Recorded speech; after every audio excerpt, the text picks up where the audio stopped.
ജനങ്ങൾ വസിക്കുന്ന സ്ഥലം അവർക്ക് സ്വാതന്ത്ര്യത്തോടെ കൃഷി ചെയ്യാനും ജീവിക്കുവാനുമുള്ള സ്വാതന്ത്ര്യമുള്ളതും അവകാശമുള്ളതുമാണ്.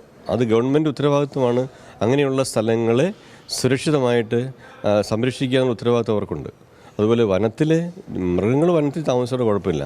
മൃഗങ്ങൾ പുറത്തേക്ക് ഇറങ്ങി വന്നുള്ള ആ പ്രശ്നം ഉണ്ടാകുമ്പോഴാണ് ജനങ്ങൾക്ക് ജീവിക്കാൻ പറ്റാത്ത അവസ്ഥ ഉണ്ടാകുന്നത്.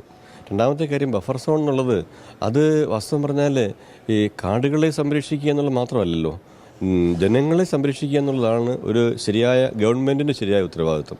അത് നിർവഹിക്കാതെ കാടുകളെയും വന്യമൃഗങ്ങളെയും മാത്രം സംരക്ഷിക്കാൻ വേണ്ടി ഗവൺമെൻറ് നിൽക്കുക എന്ന് പറഞ്ഞാൽ തീർച്ചയായിട്ടും അത് അനീതിപരമായ കാര്യമാണ്. അതിന് നമ്മൾ തീർച്ചയായിട്ടും ഈ ജനങ്ങളുടെ എല്ലാവരുടെയും സഹകരണത്തോടെ ഇത് സംരക്ഷിക്കുവാനുള്ള സാഹചര്യം ഒരുക്കുക എന്നുള്ളതാണ് ഗവൺമെൻറ്റാണ് ചെയ്യേണ്ടത്. അതിന് ഗവൺമെൻറ് ചെയ്യുന്നില്ല എന്നുള്ളതും സത്യമായിട്ട് കാര്യമാണ്.